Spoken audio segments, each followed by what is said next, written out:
Hello and welcome to the Raptors Show on Sportsnet 590 The Fan. I'm your host, Will Lou. I am joined by producer and co-host Alex Wong. The Raptors are officially out of the playoffs after a tremendously lopsided second half. In Game 6, the Raptors hung close, but were overrun in the third quarter, never really had it in them to make a comeback. And that does it for the Toronto Raptors this season. Alex, it's the morning after. How are you feeling? Yeah, you sound like Herbie Kuhn, man. That does it, everyone. Thank you for coming. Drive safe. First of all, forgot to wear a hat today, but tip of the cap to the Philadelphia 76ers. As I said all week, if they came in and won Game 6, you got to show them the respect. James Harden showed up. Joel Embiid showed up. Tyrese Maxey destroyed us. Doc Rivers beat the allegations. Rivers, everybody. So tip of the cap. Yeah. Congratulations on winning a first-round series. No jokes, no sarcasm. You sure? Yeah. That's not what you were congrats. saying in the booth yesterday. Oh, okay. Well, actually, you know what? What were you saying in the booth all day I wasn't yesterday? saying anything in the booth. Definitely nothing about hands. I was talking about Tyler Hands, bro. No, I mean, first off, like, well played to the Sixers. I think this is something where we always knew that if they had played to their potential, they could get by the Raptors. And if they didn't play to their potential, the Raptors had the chance to overcome them. And I think that's what a lot of the pessimism coming into the series on the Sixers side was about, was that the Sixers side had not really found their identity, had not really come together. And quite frankly, even over the course of the series, as we've seen in Game 3, 4, and 5, like, they weren't really playing up to their potential, right? But I think fundamentally, when you look at it, those top four guys on that team play so well together. Like, we could put all the slander aside. If Tobias Harris is your fourth best scorer, that's pretty good. I would have loved one score on the Raptors yesterday. Someone to bust that zone, someone to step up there in the third quarter. But I get what you're saying. Listen, the Sixers blew the Raptors out in 3 games in this series. Okay? Game 1, Game 2, and Game 6. And full credit to them for coming out like they did yesterday. To be honest, I didn't expect them to have that kind of effort. No. And, they made the adjustments. They looked like the younger and more faster athletic team once again. The decision-making was way sharper. I thought the Raptors just felt very unorganized. Yeah. Throughout from the very beginning. And, maybe some of the offensive stretches kept them in the game in the first half, but you never felt like they were in control of this game at all. No, you felt very much like the Raptors were lucky to be in a half. I think it was 62-61, down one. Chris Boucher had like 19 and 10 by half. Shouts to Chris Boucher, by the way. Man, shouts to Chris Boucher, man. Re-sign this man. Obviously, heading into free agency. He's Canadian. He wants to be here. This is the organization that he's known for all of his professional career. Although I guess he was technically with the Warriors, but that doesn't really count, man. It's Raptors culture. It's Raptors culture. And no, he really showed up. He really, his hustle single-handedly kind of like kept the Raptors afloat there. I think Gary also had a really hot start with his scoring. And Pascal in the second quarter there really came alive and was roasting them one-on-one. But look, ultimately, as I wrote in 10 things, my last 10 things of the season, which I did right on time, by the way, Yeah, no, I've been giving you a hard time. I don't know why, man. I'm just killing time. I'm so exhausted. I think I just want to take back all of that. I'm pretty sure I wrote 1,000 things this season. Every single time I've given you a hard time this season, I didn't mean it. Yeah. It was just a kill time. I might have been close to 1,000. Stop counting how many things you wrote, man. Okay, do a damn show. In any case. Well, it's like, I have to yell at you on air. Yeah, no, there were not 100 games, unfortunately, this season. So less than 1,000 things. But yeah, so as I wrote in the recap, it's like you have on one side the Raptors like really, really struggling to contain James Harden and Joel Embiid over the course of the series. Like at certain points, you had James Harden much more manageable. Certain points, you saw Joel Embiid go from scoring 30 to scoring like 25, and with more turnovers, and that was more manageable. But the reason why you were struggling so much with that is because you always have to be really careful. How much help were you sending to James Harden? How much help were you sending to Joel Embiid? Because the other guys on that team are able to burn you. Like Danny Green had 4 threes in the second quarter alone, and that at halftime, the Raptors only had 2 threes total as a team. So Danny Green literally had twice as many threes as the Raptors' entire team. Yeah, no more live shows at the Rec Room. Unsubscribe. Yeah, inside the green room. Firmly unsubscribe at this point. Yeah. And leave a 1-star review, to be fair. okay. That seems I feel like that's the line for me. Yeah, no, that's not the line for me. Okay. You know what I said in the booth. Shouts to Harrison. Shouts to Harrison, but 1 star. You couldn't send that much help to those guys because of the fear that Maxey would get going, that Tobias Harris would get going, and we saw that in games 1 and 2, how much those guys can hurt you. And on the flip side, you look at the Sixers. So they played a zone for a large portion of the first half. I know the Raptors stats, I think, against the zone in this series were like very positive. I think at one point they're like scoring 1.8 points per possession against the zone. That's tremendous, right? In another game, I think they're like 1.3. So it's like, they were having great success with the zone. However, as I have seen all season with this team, and I think a lot of observers have watched, like when teams go to the zone, it is very effective in disrupting what the Raptors want to do. Number one, they don't have a lot of shooting to beat the zone. Yesterday, they shot 7 of 35 from 3. In the last 3 games of the series here, games 4, 5, and 6, I think they shot 33 for 100. No, sorry. I think it was under 30. I'll go back and check the stats there again. But pretty sure they shot under 30% from 3 in the entire series. I think they shot 25% from 3 in just the last 3 games alone. Obviously, last night, 7 of 35. They can afford to play and shrink the floor against a guy like Pascal, who you saw the ultimate sign of respect from the other team is they just trap you at half court. Mm-hmm. They're just saying anyone else can beat us. We'll play 4-on-3 behind you. Anyone else can beat us. And you know what? People might say, well, Pascal didn't do enough in the second half. They're literally taking you out of the game. There's nothing you can really do unless you want him to shoot out of double teams from half court. He's got to give up the ball, and guys got to move the ball around. And the Raptors in that 4-on-3 scenario just couldn't score. Meanwhile, the Sixers could do whatever they wanted offensively. And ultimately, like that's the difference in the series is like the amount of shooting, right? The Sixers, how many games in the series did they shoot 40% plus from 3, right? And the amount of secondary scoring, not just like being able to hit the shot, but also being able to create a shot like Tyrese can, like Tobias can. And on the flip side, the Raptors lacking in that skill set, right? I think if we had to predict how the season was going to end for the Raptors, it would probably be that their lack of shooting was going to hurt them, and especially in the last game without Fred.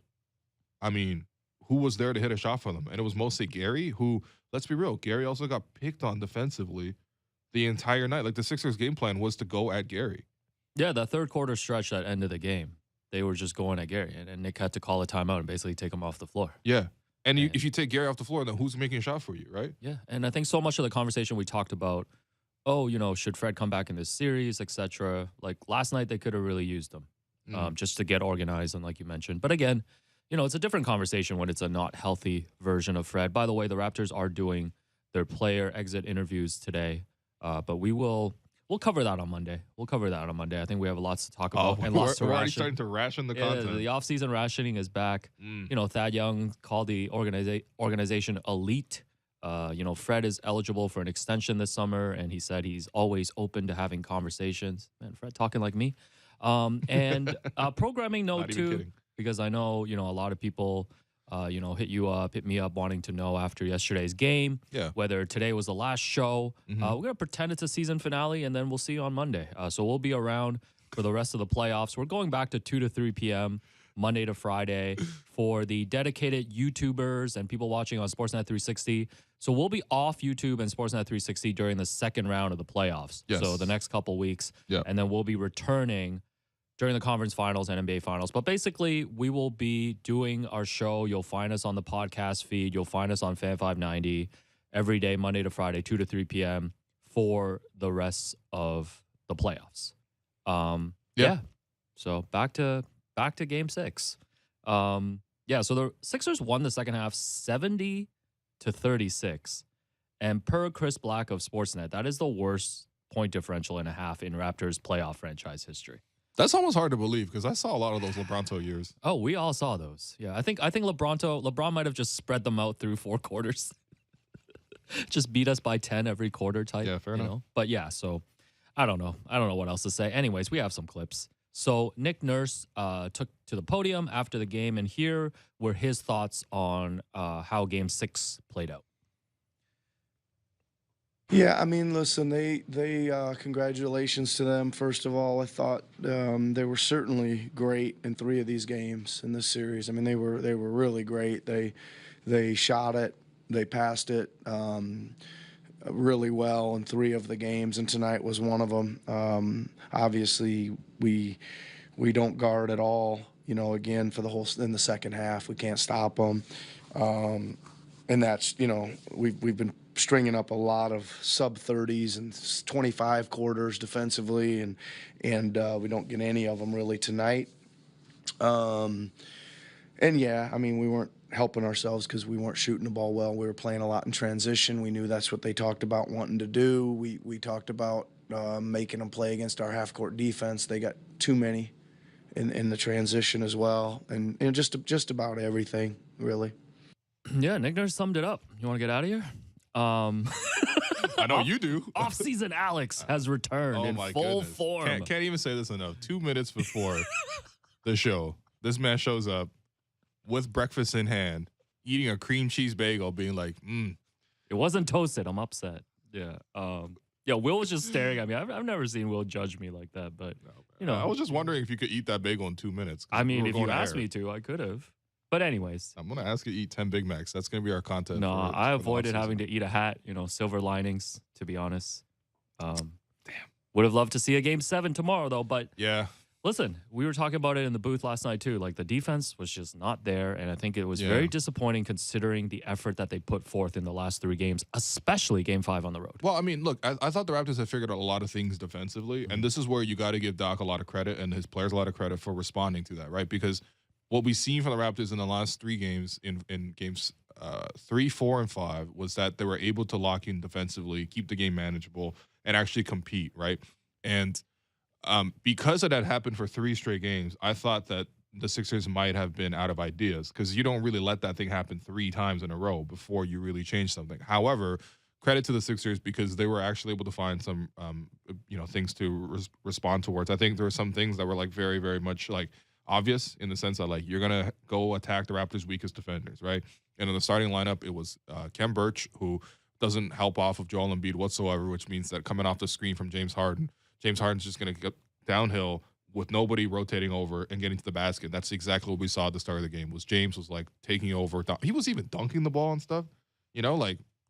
Okay, so that already answered it right there. James getting downhill. When James is getting downhill like that, now he's able to then draw your defenders out of place and then start to spray passes out. And 15 assists. I thought he did such a good job of distributing the ball, but mostly it comes from driving the ball in the first place, right? And then I thought Nick responded quickly, limited Kemp to 5 minutes, brought in his more switchable groups. However, I think the Sixers had already really gotten to a good rhythm at that point. Also, if you notice, so the part of the reason, as we explained, I think with the thought process behind starting Kem was that, okay, even though he's not going to play a lot of minutes, if they're going to play through Embiid at the start of the game, we have Kem out there, exhaust him a little bit, take a few bumps. There was not a lot of Embiid at the start of the game. There was a ton of James Harden, right? Joel barely even touched the ball. He was mostly screening, maybe rolling a couple of times and finishing, but for the most part, they were playing through James. Now, that was really smart because they also took Embiid and they changed up his sub pattern.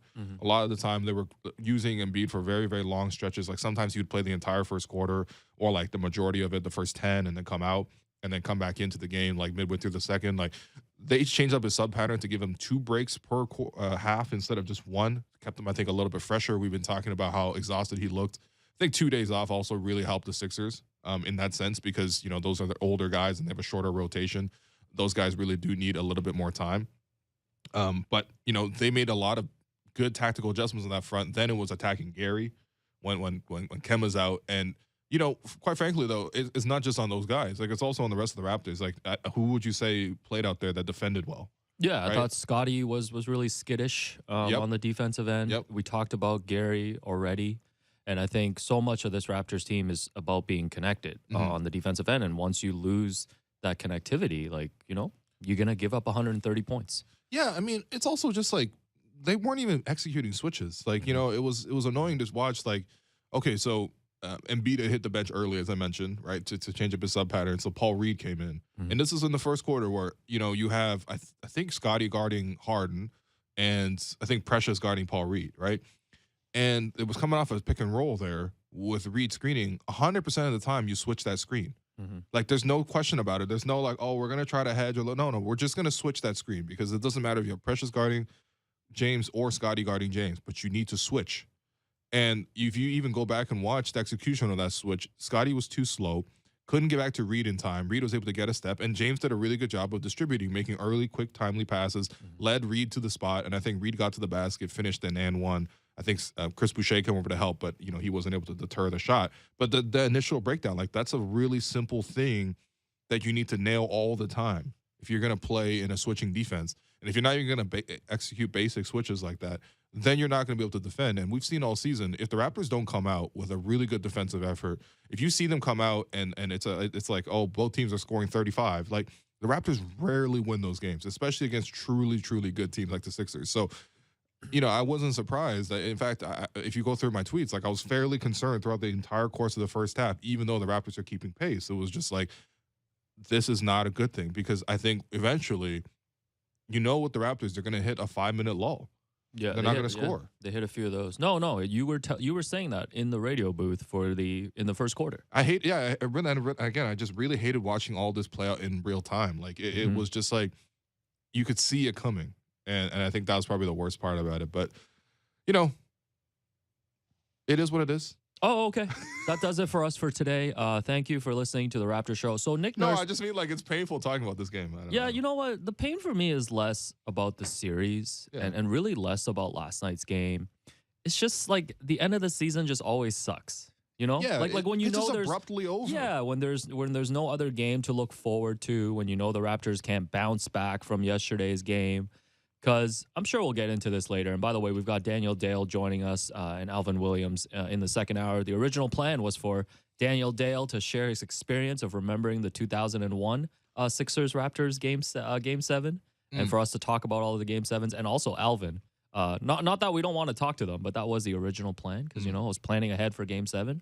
Lesson learned, never plan ahead, take life day to day. Yep. I forgot my original point. Yes. So like the season ending is always just such a downer. Yeah. Like I think that's why I'm like disappointed today. Like there's no more games to talk about. Yeah. There's no more like optimism to pour into. Well, I mean, that was the fun part. It was just like thinking all season about this team, what they do. Like for me, it was like what they do tactically, what progression certain players are showing, what rhythm and what lineups the Raptors are coming out with, what kind of counters they have. Like that was so interesting to me, like following this team specifically because of like how uniformly they were constructed, with all the positions being exactly the same, and no having centers, and towards the end not even having guards, and no centers and no guards is hilarious. I mean, yesterday was just vibes. No, yesterday was just literally like, yo, let's crash the offensive glass and maybe you get a putback from Chris. Like that was it. And quite frankly, like, it was really fun to track that, really fun to watch it. And in thinking about this abrupt ending, it's almost like the end of The Sopranos. You're like, oh, maybe they kind of got away with it. Oh, he has watched a show. Okay. Yes, that's right. All right. And when the like, screen just goes black?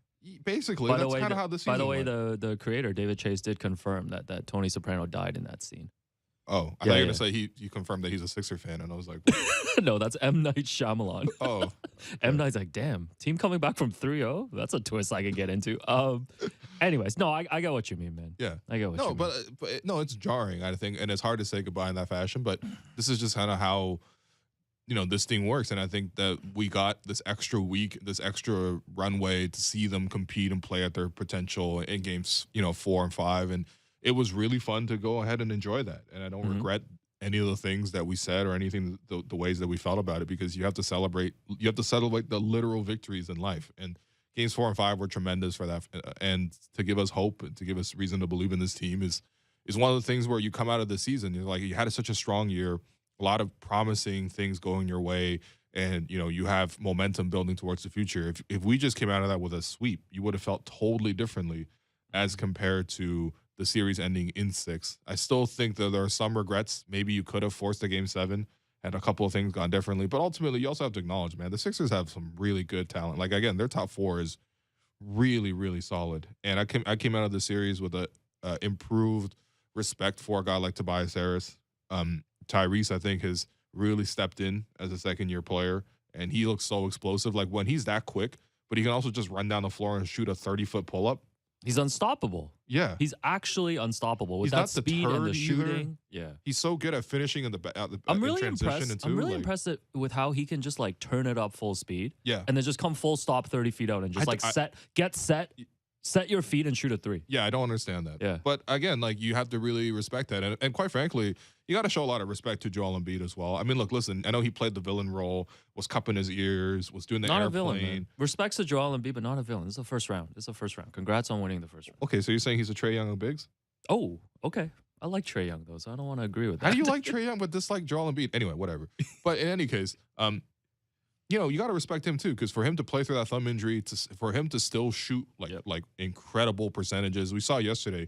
Yeah, he like got a couple of rolls to the basket, and the Raptors, you know, defensively broke down, but he was also hitting a ton of jumpers, and he started to over the course of the series really learn how to play against what the Raptors wanted to do defensively against them, and you could see him going really quick. You could see him spinning away from the double teams. The fact that he can shoot in that mid-range area and how tall he is, so hard to contest a shot.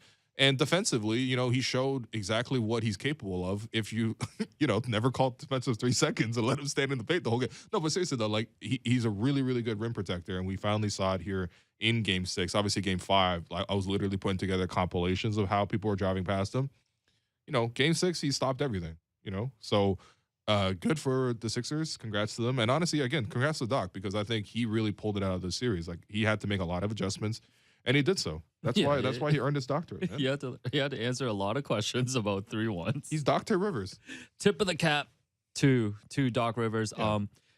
Doc's probably like, I never want to lead in a playoff series again. Because like the next time he's up 3-1 and they lose a game, he's going to get asked the same question. Yeah. And it's going to turn into a Serge Ibaka, Marquise Chris situation between Doc and a local media member. But you talked about the Raptors, the way they played yesterday. So Nick Nurse also, after the game, was asked about just lessons learned from this first round series, from this playoff run. So here's what Nick said. Well, they should be able to take a lot from it. I think that I spent the first halftime of the first game introducing them to physicality of the playoffs, right? And I thought we, on a lot of occasions, were the more physical team in this series, right? I think we weren't tonight, but a lot of times in the series we were. So we had some ups and downs with that, but I think we learned some of that as well. And, you know, like, I think the biggest thing, Josh, is that, and you guys know I say this a lot too, is that you got to give yourself a chance by executing your defensive schemes, right? And the last 3 games we did that, and tonight we didn't, right? Like we gotta understand that stuff has to get done to give ourselves the best chance to win. And for whatever reason tonight, we made a lot of mistakes in our schemes, and we were scrambling a lot tonight. Yeah, that's exactly what you said about the defense. Yeah, I mean, it's a coaching staff, Nick.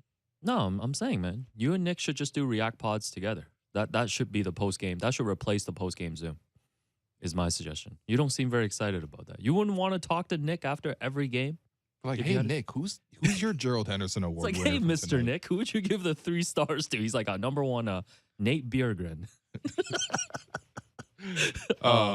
Yeah, what a season. No, seriously, though. I mean, I know a lot of people are up on Nick as well, like not calling the timeout in the third quarter run. Like, yeah, probably. But honestly, they came out. So, man, What were you going to do yesterday, man? Oh, man. Okay, hold on. You lose by like 37 points. What are you going to do? One possession out the third quarter, right? The Sixers were, I think they had taken the lead by like 10 at that point, right? Right. Nick calls the timeout, comes out.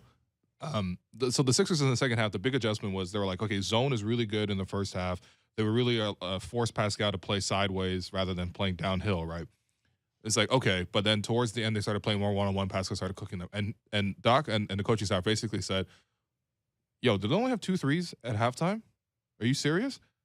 Let's just force Pascal. Let's trap Pascal like he's Steph Curry. You know how they guard Steph, comes out across half court, and 2 guys are on him, force him to give up the ball? That's what they're doing to Pascal. And rightfully so, because the rest of the guys couldn't really do anything with it. First off, I think the Raptors did a poor job of just moving around, playing out of 4-on-3 scenarios. You got to give the Sixers credit. Their rotations are really good too, but still, I mean, 4-on-3 scenario, I still expect you to capitalize most times, right? But they couldn't. So Nick called a timeout after going down 10, and it's like, okay, this is what we're going to do. Pascal's going to have the ball. You're going to get trapped. We're going to have to get the ball out of the double team into the man in the middle. He's going to have to create something and get a good shot. So you know what they do? Come out of that timeout. Pascal has the ball. Sixers trap him at half court off of a Scotty screen. Scotty short rolls. Pascal throws the pass over the top to Scotty. Scotty's in the middle of the floor.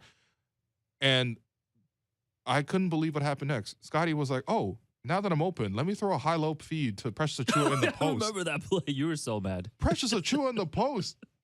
That That- can't be our play coming out the timeout, man. I I think don't that- care what the advantage is. I think that's when you realized the game was done. Yes. Well, and by the way, like, you know, this is where a young team has to learn, right? Because you look at a game like yesterday, I think a lot of people are like saying, Scotty had a great game. Look at him. I was like, Scotty didn't have a great game. Are you kidding me? No. Like, can we be honest about these things? Like, they're leaving him wide open for an exact reason, and he gave you 18 points on 20 shots, 8 of 20 shooting, no free throws.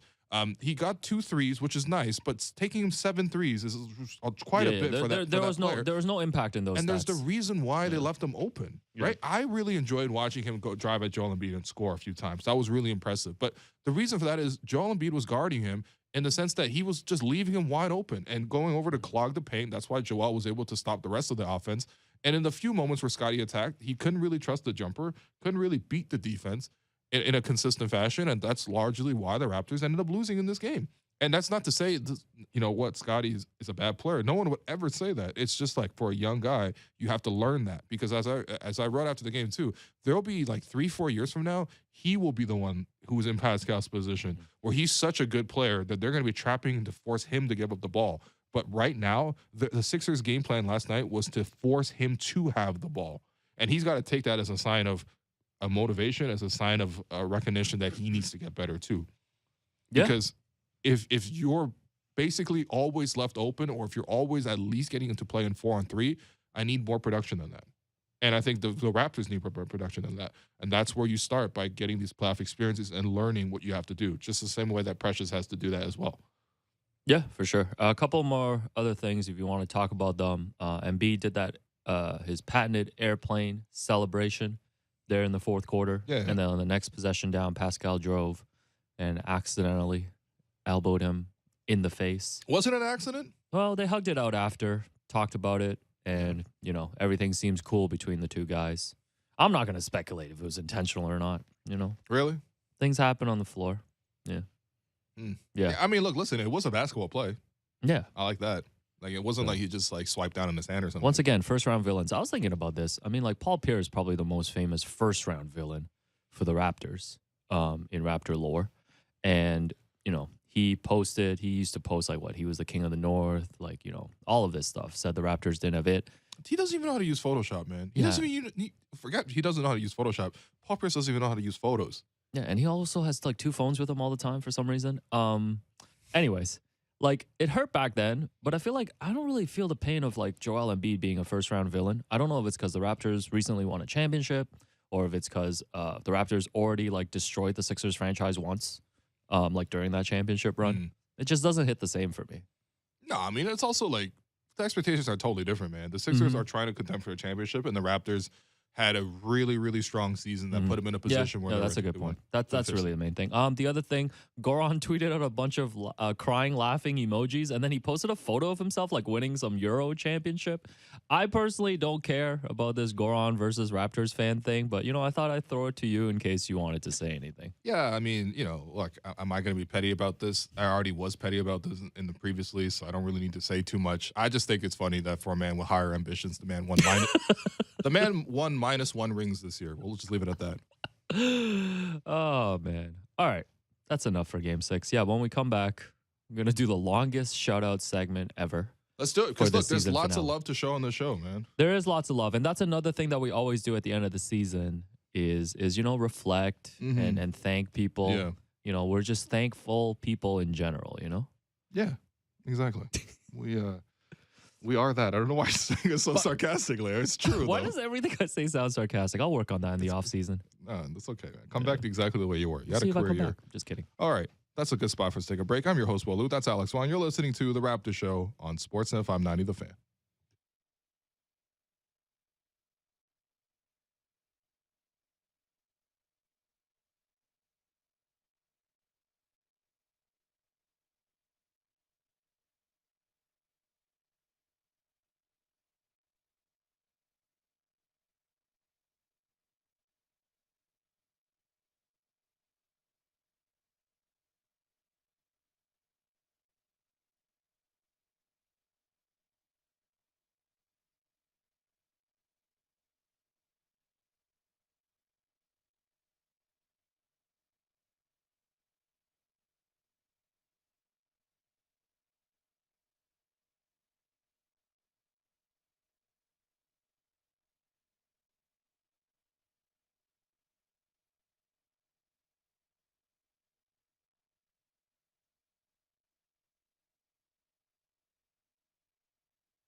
Welcome back to the Raptors Show on Sportsnet 590 The Fan. I'm your host, Walu. I continue to be joined by producer and co-host Alex Wong. During the break, Alex, you prompted me to ask you, what are you doing after the show? So, Alex, what are you doing after the show, man? You could have just asked it naturally, man. We're adding this. You're not going to do a segment about like things we need to improve on this offseason. Me just talk, socializing? Small talk is at the top. Yeah. You run into people at Sportsnet all this week, and at the end of every conversation, you're like, Rap's gonna win for like no reason. Yeah, I don't know. I feel like I'm like a prop at this point. No, you're a great. Speaking of which, you're a great social Asian Heritage. No, I bought a ticket. I woke up this morning and bought a ticket to go watch Everything Everywhere All at Once after today's show. Are you serious? Yeah. Don't come. I need to be solo. We need some time off from each other. Oh, I was gonna say. I'm not going to tell you which theater. I would have liked to come see it with you, man. No. What do you mean which theater? It's either gonna be Varsity here or it's gonna be. Anyways, the one downtown. We're gonna do Friday shout outs as usual. Yes, but this is more of a end of season edition, a little bit expanded. Apologies to anyone that we're gonna miss in this segment. It's honestly impossible to shout every single person out who's helped us, absolutely, whether as a guest or behind the scenes. Just know that we really do appreciate everybody, whether you've been on the show for one segment or, people that have just helped us out day to day. So for everyone, this includes the Raptors Show, but also the Raptors Reaction Podcast. Just want to shout out, kind of the core four of this Raptors Show daily. We've got Derek Brandeo, our producer, behind the scenes, and Jennifer Rolnick helping out with the YouTube stream, the two of them, and then me and you, that's the core four. But also we've had so many producers help us throughout the season. Lance Kennedy, Josh Santos, Danielle Furtado, Dylan Brown, so many others. They've all been great. JR on the React Pod, obviously. People behind the scenes, Ryan Fabro, Kyle Crabe, Maria, Greg Sansoni, Pat Flash. Producer Rob helping us with the YouTube live chat, live stream, The chat is always very friendly and chill. So, producer Rob's got the easiest job in the world. Shouts to all the guests this week as well. Louis Zatzman, Blake Murphy, and a shout out to Blake Murphy for just being here with us every Tuesday, and will continue to be, hopefully. Vivek Jacob for dropping by this Wednesday and every Wednesday to talk about soccer. Please stop talking about soccer. David Thorpe for just great combos. You're holding a soccer ball right now. Throughout the season. Matt Devlin, the director of Vibes. Yep. All year, joining us this week. Chris Herring, Joseph Cacharo. Shouts to Cash and Joe Wolfon. They're really busy doing their own show, Pound the Rock, but they've always been very generous about making time to come on your show. Mm-hmm. Malcolm Miller as well. And yeah, shout outs to, I wanted to give a shout out to just like a lot of guests who I think have become part of like the Raptors Show extended universe, right? Yes. Starting with Faisal Kamisa, our first ever global ambassador. Yeah. I know there's been some ups and downs. I hear he's still at Jurassic Park as we speak. Come on. Man. He's just holding a fat Can't head. believe Faisal said Raptors in 7. Damn. I can't believe he's the only one who said Raptors in 7. Kind of, scrub those first round predictions. Danielle Michaud as well, another one-time global ambassador. It's always great to see Danielle at the arena. The current global ambassador, Amy Audibert. Yep. Hopefully Amy gets some time off as well. She obviously, throughout the season been traveling so much. What a rookie year from Amy Audibert. Yeah. No, Rookie of the Year. Yo, take that Scotty Barnes Rookie of the Year shirt. Let's make an Amy Audibert one. Yeah, okay, let's do it. Yeah. Yeah. You're like, I'm not so sure. You go ahead and lead the... Yeah, I know you have a lot of connections with a lot of artists, so go ahead. Anyways, Michael Grange as well. Mm-hmm. Grange super helpful to us this season. Lots of scoops. Yep. James Herbert. James Herbert was our secret weapon, I feel like. Anytime we needed a draft. Well, we called up James. Definitely, our go-to draft guy, the Dan Tosman of the show. Yes. But also, we also had to rehab his reputation a little bit. Yes. The once canceled James Herbert. Yes. Although he did redeem it himself, by the way, with the Scotty Barnes piece. He did. Yeah, wonderful Scotty Barnes. Yes. Although he did use Everything Everywhere All at Once. Appropriated it, yeah. Without having seen the movie. Yeah, and he's not Asian. That's a shame. You're not going to see it with him today? No, he's in New York. Okay. Savannah Hamilton, who dropped by the radio booth yesterday. Shouts to Savannah all season. With a giant bag of cotton candy. Yeah. Never seen a media member eat cotton candy before. Yeah. Apparently the vouchers don't even work on cotton candy. Yeah. That's the last we're going to talk about the vouchers. Orrin Weisfeld. The joke is dead. Who made a late run for Guest of the Year, to be honest. Yep. Salute to Orrin. We'll be hearing from him soon. Shouts to Orrin. Liban Osman, obviously. Yeah. The director of poutine utensils. No, the director of poutines, man. Yeah, please learn how to use a chopstick. Enes Esmer, who came in, was so excited. Double E came in and Matt Devlin put on his Dikembe Mutombo jersey and swatted 17 nicknames into the third row. His Bismack Biyombo jersey. Yeah. Shouts to Gary Trent Sr. as well. Yeah. You know, I feel like the couple times that he came on the show was great, and we definitely will want to have him back on. Yo, I'm shook just hearing that drop. Shouts to the Raptors PR team as well. Seriously. You know, I think, you know, it was great for us and really for you, Will, to be able to sit down with a lot of the players this season and really get to know them. And, you know, I love hearing the feedback from listeners about, like, even sitting down with, say, a Bobby Webster and really just, like, maybe opening up a different side to these people. Yeah. I really think that's the goal of this show. Like, not just for, you know, sitting down with players, you know, execs, coaches, whoever it might be, even guests as well, right? Like, I've had so many people tell me, like, oh, I never knew anything about Matt Devlin except listening to him on the broadcast. And, like, yo, he's so funny. Like, he's hilarious. Like, he just seems like a great guy on the show. So that, you know, anyways, shout outs to Takashi. I know we've been shouting out Takashi all year. Yep.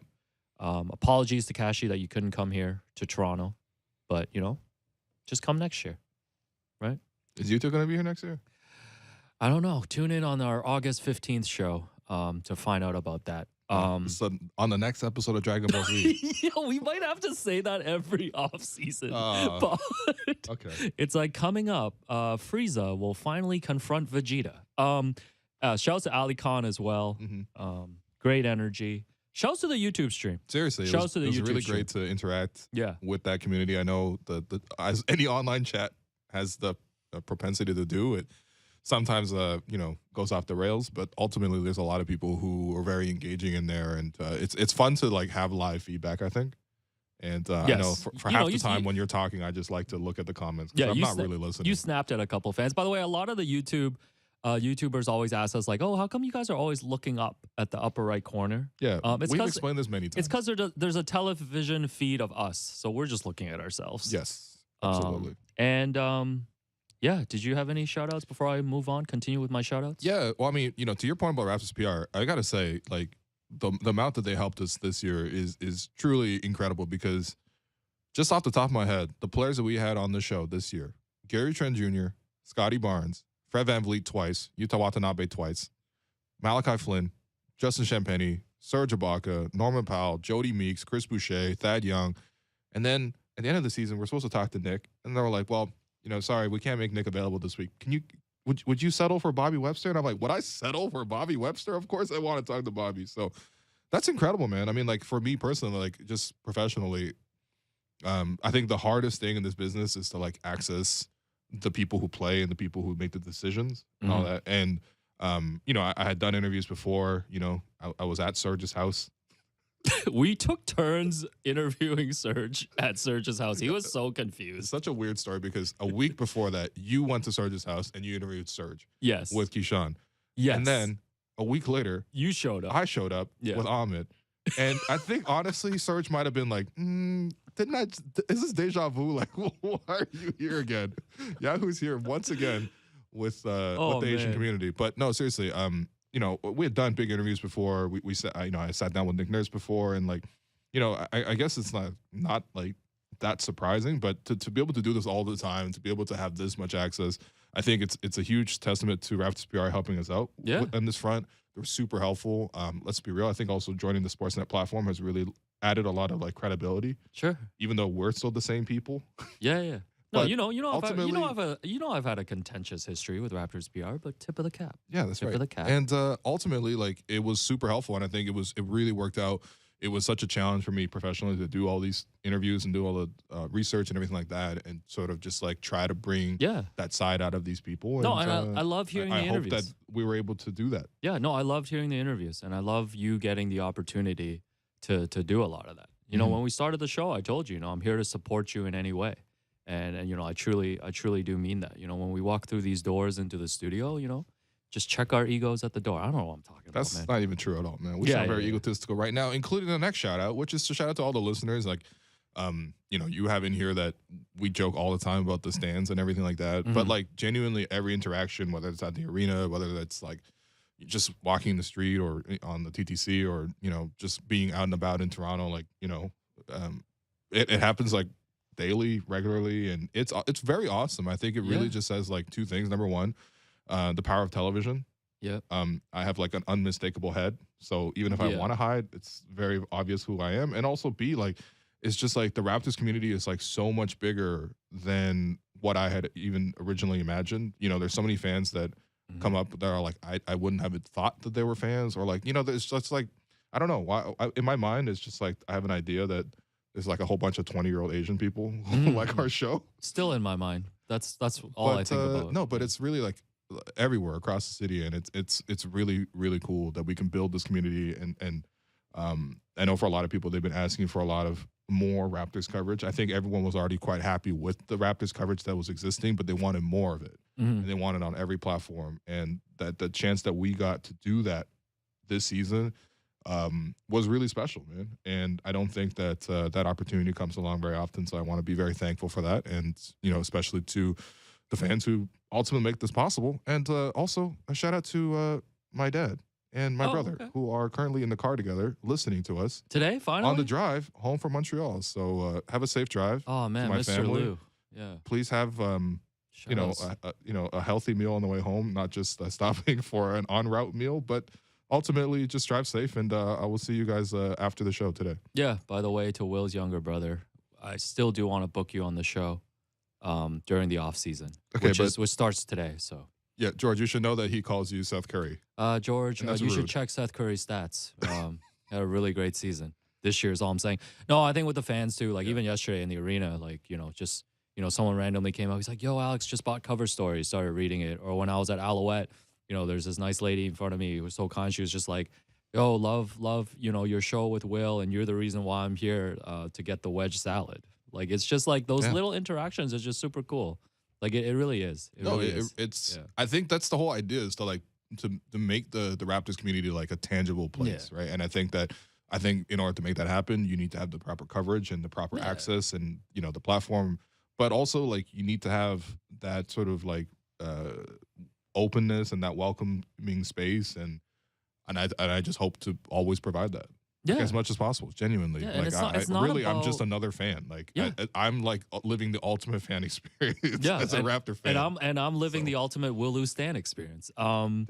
No, I think, and it's not about being like recognized or being popular, like for real. Like I've been next to Will during these interactions. He always feels so awkward. I have very few social skills. No, it's just really cool to be able to build a community, to be honest. Like that's all that matters. And by the way, to everybody listening, we mentioned this before. We do have a live show coming on Monday, May 16th. And we'll finally, whenever Keyshawn Mystery finishes doing the poster for this event, we'll be able to announce it. I love calling people out after asking them to do free work. Everybody on air.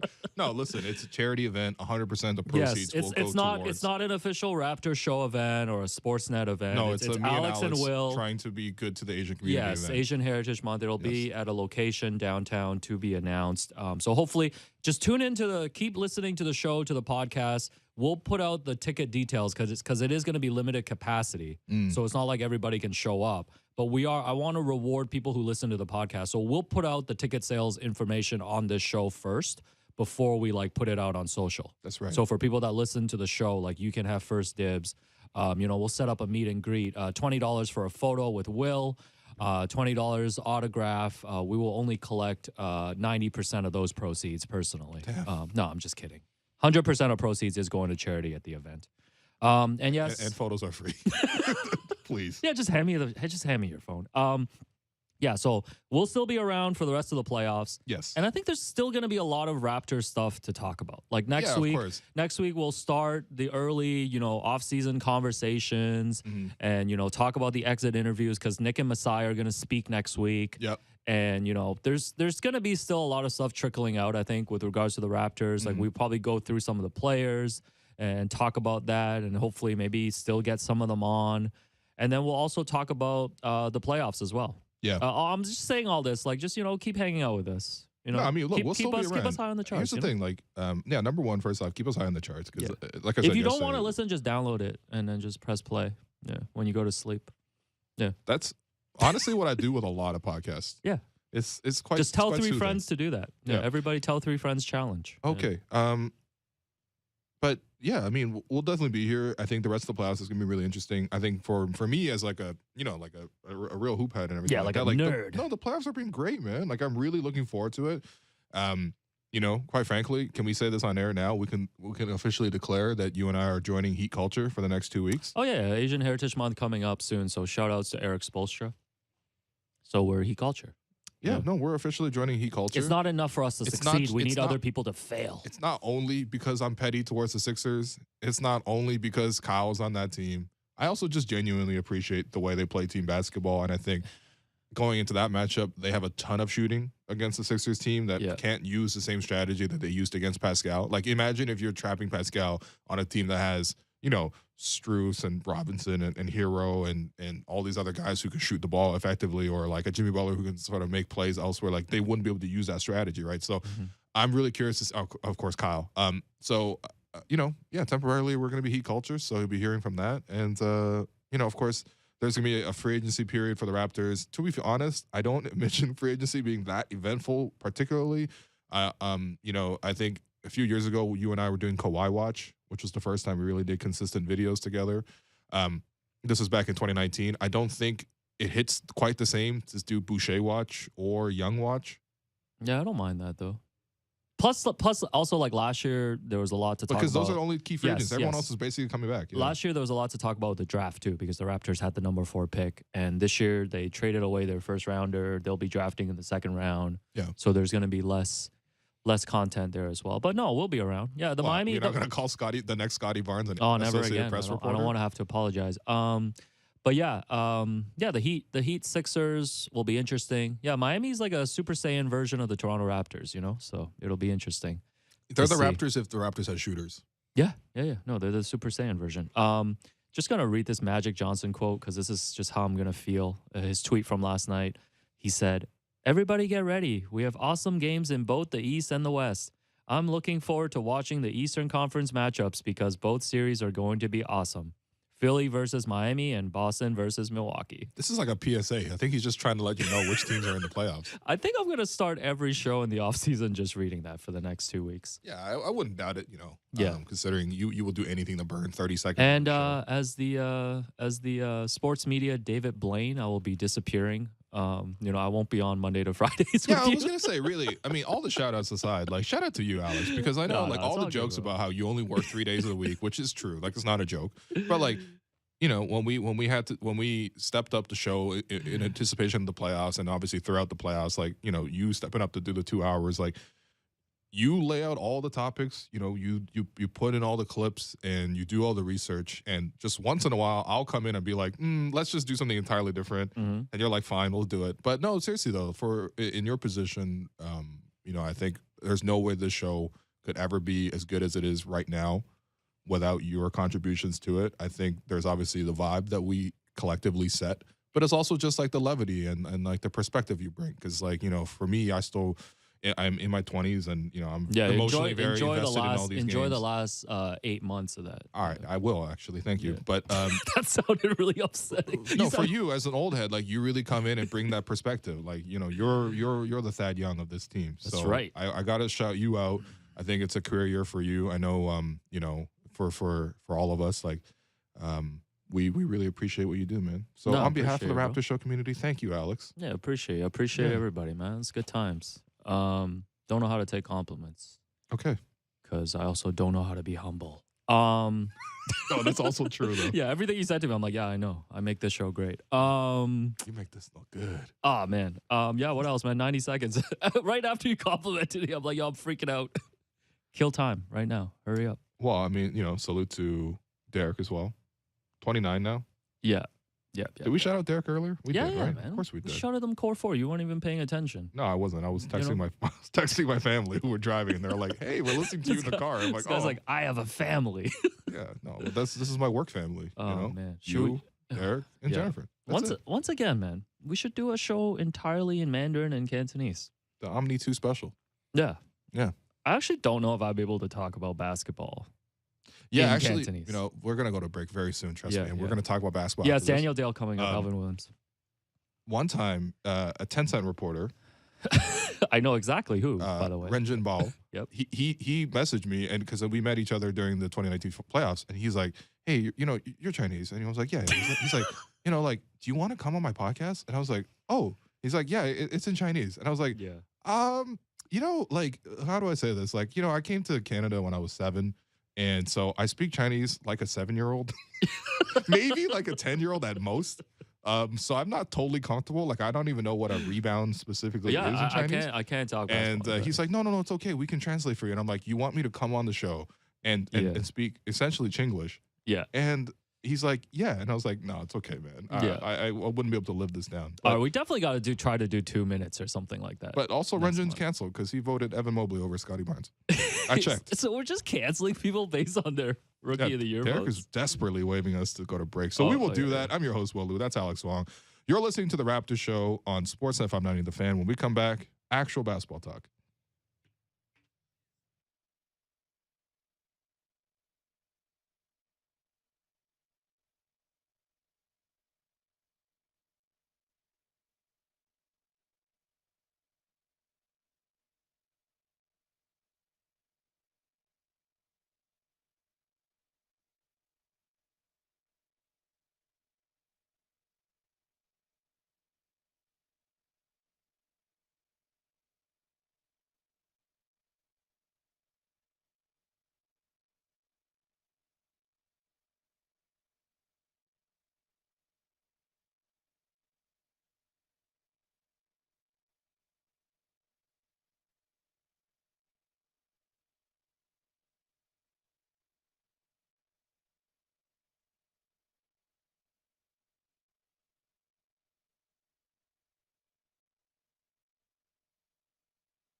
Welcome back to the Raptors Show on Sportsnet 590 The Fan. I'm your host, Walu. I continue to be joined by producer and co-host Alex Wong in the second hour, and we are joined by CNN's Daniel Dale.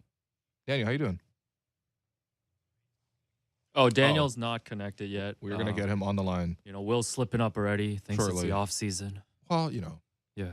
Look, honestly, the Raptors getting bounced from the playoffs has me a little shook. Really? You seem in pretty good spirits today. No, I am. I'm putting on a good act.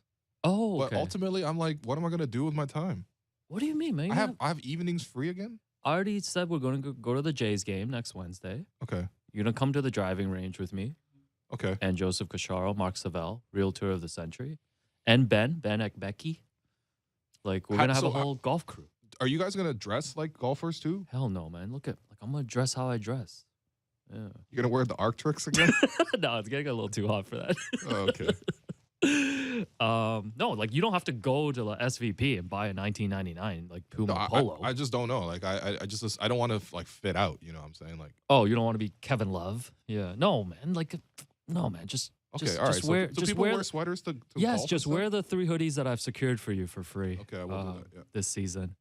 But yeah, no, I was thinking about this. So the last 5 seasons for the Raptors, the way those seasons have ended, have been like pretty wild. So I'm starting in 2018. Yep. That was the second round sweep to the LeBron and the Cavs, which brought about the Kawhi trade, et cetera, et cetera. Following year, obviously, championship.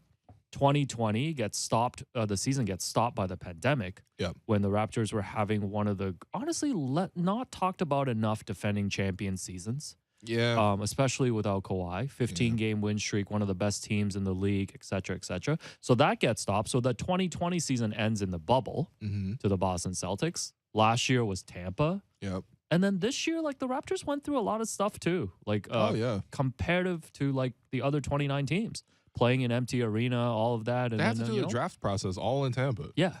So, you know, like the draft process for people to know, like the front office obviously brings, you know, players in, introduces themselves to a lot of them and you know, gets the chance to sort of like take them out for dinner and meet everybody. It's not just like you meet the guys on your team. You meet everybody that's basically incoming.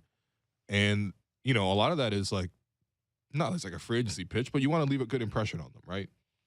And to have to do all that in Tampa instead of Toronto, where like they're ultimately going to play, or if they eventually become, you know, somebody in this league and they stick around, either as an opposing player coming to Toronto or becoming a Raptor themselves, like, you know, you want to be able to make that impression. They have to do all that in Tampa, man. Like Scotty Barnes' first impression of the Raptors was going into like the virtual Toronto experience room. Imagine that. You walk in and what do you get, man? Like, yeah, they're like, man, after they drafted him, they're like, man, he's hitting free agency in 7 years. We got to call out Drake, Cardinal, like show him bridal path. Like we need to start like, you know, the free agency process and pitch right away after what Kawhi did to us. No, the virtual Toronto experience should really just be waiting at St. George at 12:30 a.m. with Oren Weisfeld. Lord.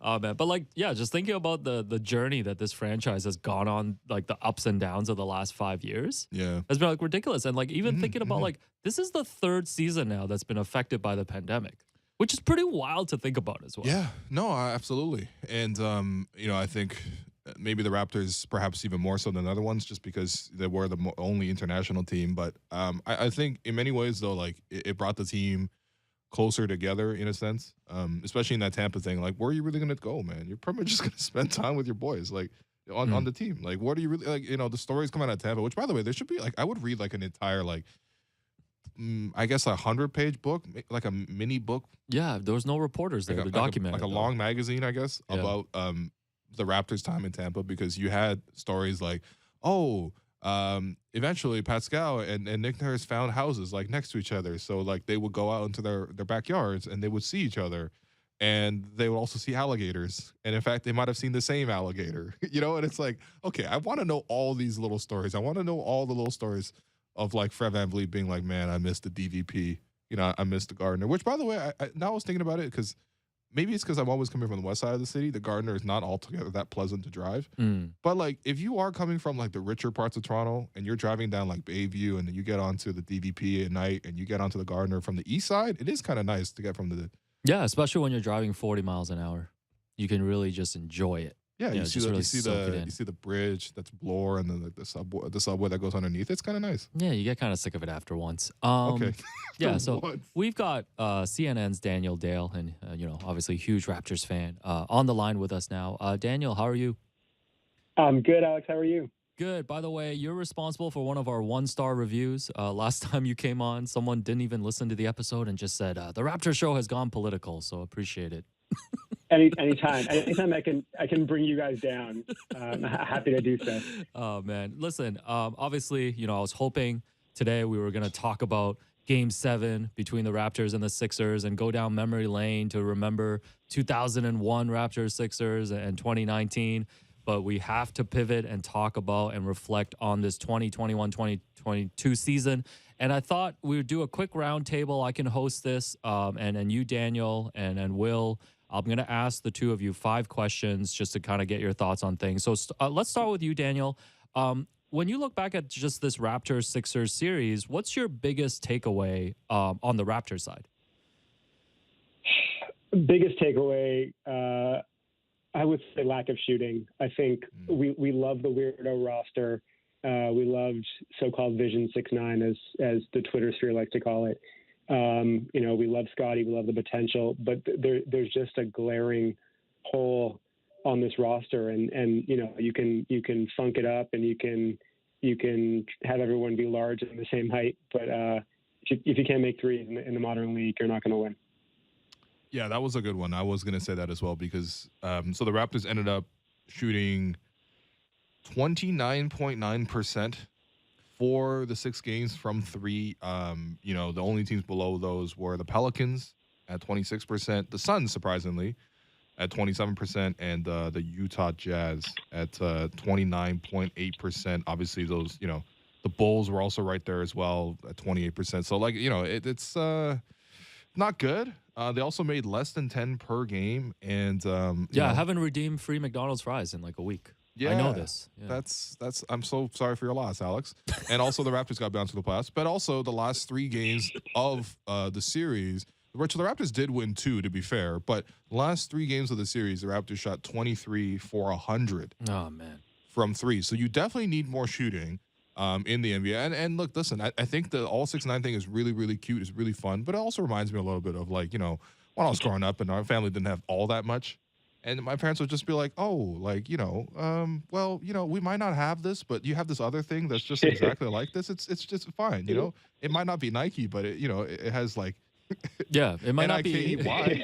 it might not be Coca-Cola, but we got the PC Cola. Yeah, exactly. Which I think you're totally fine with going through life and all that stuff. I think it's all cool, but realistically, you at the highest level is when you're really looking at a team like the Sixers, who, I started growing envious. I was like, damn, look, they have Danny Green? Mm-hmm. And I'm like, what am I doing? Totally. I'm envious that they have Danny Green, but that's true, though. Danny had 4 threes in the first half, and the Raptors only had 2 as a team. So shooting has to improve. I agree with you, Daniel. But I think the other part is to be more positive about it. I think Pascal addressed a lot of the allegations. Yeah. You come through, and obviously the bubble was something that was so heavily imprinted into people's minds of like, wow, I can't believe how much he struggled in that series. It somehow overshadowed what he did over the course of the championship, which to me feels unbalanced, but okay, fine. I understand for a lot of people that had a sour taste in their mouth based on the bubble. To see him come through in this series, what he did, obviously in games 4 and 5, to push them through and on the brink of elimination. And even yesterday, I thought he played amazing in his role. Okay. But eventually the Sixers will hard trap you, and there's nothing you can do about that. You just can't expect him to shoot over double teams or anything like that. Him moving the ball around, the rest of the guys couldn't really make shots. I still thought he played his role really, really well. So what do you have, 24, 7, and 7? So I'm really happy for Pascal. What he averaged in the regular season is what he ultimately averaged in the playoffs in terms of efficiency, in terms of play creation. And Daniel, I'm sure seeing his journey and sort of everything that he's gone through, you have to also be really happy for him as a person to be able to come through this difficult period and, deliver. I'm so happy for him, and I'm so happy we got these last 3 games. They didn't get swept. If for nothing else, then the discourse about Pascal after Game 3 was so bad, like it often is. Just slandering him, and I think he proved with these last 3 games that he's taken a major leap. from where he was even a couple of years ago, even where he was being a key player on a championship team. I remember having a conversation early, like maybe a month and a half into this year with a friend where we're like, has Pascal just plateaued forever? I mean, we knew he was coming off injury and so on, but like it really seemed like, there was that period where it's like, is Pascal impeding Scotty's development? Is the team worse? I never thought he was worse. The team was worse with Pascal, but like they weren't playing very well. And I think he showed that he's still on an upward trajectory. He has not come close to hitting his plateau. He's still adding stuff to his game. And it reminded me a bit of what we saw from DeMar late in his Raptors tenure. Like for all DeMar's flaws, he went from someone who was just like pure, bucket getter to someone who's making plays, creating for others. And I think we saw that kind of playmaking leap from Pascal as well this year. Yeah. Second question for you guys. After this first round series, does Joel Embiid belong on the list of all-time Raptors playoff villains? Daniel, I'll start with you. Absolutely. I mean, even Paul Pierce was not this gleefully obnoxious. Like for all the hate we dumped on Paul Pierce, like what did he even really do? Like he held up like a be quiet kind of finger to his lips at one point. Like he made some like mildly sarcastic jabs through the press. He wasn't bringing back like callback trolls, from years prior, like the airplane. He wasn't getting into it with the crowd in quite this way. So yeah, Joel Embiid, his Twitter name is Joel Troel Embiid. He's a gleeful troll, and yeah, he's a troll. So absolutely. Yeah, I guess I'd have to agree too. Mostly because I think in the case of Paul Pierce, like he was at a later stage of his career. He wasn't even the main guy on that Wizards team, or the main guy on that Nets team. He was just kind of like actively trolling. I never really thought that the Raptors got to him in a way. I think what was fun about the Joel experience was that you could see when the Raptors bothered him. So it wasn't just like a one-way experience of like, oh, he was antagonizing the Raptors. Of course he did that, right? He was, again, celebrating as anyone would after hitting a game winner in game 3 like that. And of course, like in game 6, the airplane, all that stuff. But the Raptors also handed it back to him, and you saw the frustration on his face, and you saw that. And that to me was like really satisfying to watch, to make what is an objectively a really great player, to feel some of that heat, to feel some of that frustration was awesome. And for him, he really did keep that same energy. It was great. Like, when he lost, he was angry and losing. And when he won, he was gleeful in our demise. And quite frankly, he was the main engineer of that demise. So, you have to give him some credit there. And quite frankly, the crowd really enjoyed booing him. And when Pascal elbowed him in the head on a basketball move, accidentally, on a basketball move, right? He just led through with the elbow, just like, Joel accidentally stepped on Scotty's foot. And it's like, you know what? People cheered it and you move on. But it's also like that's what ultimately is really good about sports, is when you can add this level of heat, this level of antagonism to everything. It really makes it really compelling and really good to watch. So honestly, even just from a content perspective, good for Joel. There are not that many Raptors playoff villains just because like they haven't spent that much time in the playoffs. Like those Knicks teams, I mean, I guess like no one really hated Latrell Sprewell. The Cavs teams, I mean, like LeBron, but he's LeBron. We just hate him because he's amazing. So we haven't had that many like actual foils. So yeah, he's up there. Yeah, and plus to the point with LeBron, right? Like the difference was, okay, Raptors win 2 games back in 2016. The series is tied 2-2. And what does LeBron say? I've been in a lot of adverse situations. This isn't one of them. And I'm like, damn. So even after we even the series, like I don't see no sweat on your brow, nothing. Like he's just gonna come back and beat you and close you out, which is exactly what happened. Like with Joel, I saw him pressed, right? And that kind of made it more fun for me. Like I felt like a bit of hope that like we could really do this. Yeah, I would disagree with the two of you just because I would still put Paul Pierce and then LeBron ahead of Joel. No, I put LeBron ahead of Joel, no doubt. Yeah. But he's on the pantheon, I think, now. Not top 3, I would say. Because like we never had a response for Paul Pierce, we never had a response for LeBron. Whereas this rivalry with the Sixers and Embiid, like we already had the upper hand coming in from the championship season. And by the way, we still do, to be clear. We still do. Yeah. We still do. Yeah, but listen, like that Game 3 performance from him, hitting that game-winning 3. That changed the whole series, man. Yeah, and what he did last night as well in the clinching game, you definitely do have to, unfortunately, hand it to him. Next question, number 3. I think Scotty Barnes is obviously everybody's number one reason for optimism moving forward about the Raptors. What would be your next reason for optimism about this core group? Daniel. Well, we covered Pascal's continued improvement. I mean, I think I would say Precious, which is crazy because I live in DC and I went to a Raps Wizards game early in the year where I said to my partner, like, we just need to survive these precious minutes. Like, we need to get Kem Birch back on the court as soon as possible. He was, there was a period where he shot a combined, I don't know what it was 5 for 25 or something over the course of 3 games. He could not make a layup. He seemed lost defensively. And now it's like, do we have like a potential future all-star? I'm not talking next year, but like, could Precious with a combination of defense and offensive improvement be like a fantastic big, not just like a kind of change of pace guy? So that I think he, if he can get to where it seems like maybe there's like a 30 to 50% chance he can get there, I think that would really raise the ceiling of this group. Yeah, I agree. Precious is definitely the right answer. Obviously, Pascal and Scotty are also positives to sort of take away from the series. I'm going to go a little off the board, and I will say that I saw a lot of, like, I don't know, characteristically positive moments from Gary Trent. And what I mean by that is, like, he wasn't scared to play his role when the pressure got on him, too. Like, when the Raptors were facing elimination, Gary obviously had some really nice games. I thought yesterday, he got hunted defensively. There's things for him to improve on that front. Luckily, we've seen him take a step forward defensively this year, but it's got to take a couple more steps forward. But to me, what I saw was a guy who was willing to take the shots, wasn't afraid at all, wasn't afraid to go at these guys. And he drove a lot against Joel, didn't really score a lot, but he was willing to take it. And for him, it's like, that's the mentality you absolutely have to have as a scorer. Like, last thing you want to see from a scorer is to be afraid to take the shot. And Gary's never afraid to do that. And I respect him a lot for it. Like, I think there's still lots of improvements for him to make, but he's a 23-year-old. There's a lot of runway for him to get better.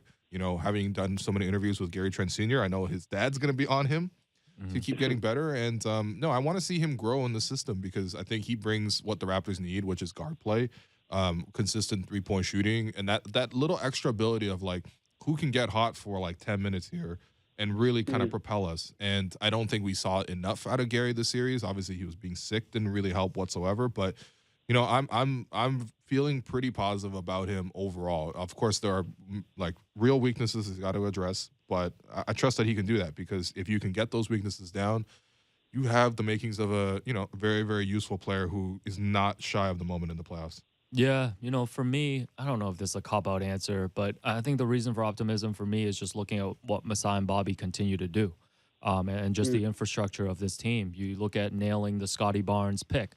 I don't want to do any comparisons of like, oh, what if we took like Jalen Suggs? But like if they took another player that didn't have the potential of Scotty, like we're having a very different conversation right now about the future of this team. And then you look at, Daniel, you mentioned like kind of the Vision 6-9 and all of that. Like, I think while it's not perfect, and I agree with you on that, I love that they're willing to kind of bet on, things that they believe in.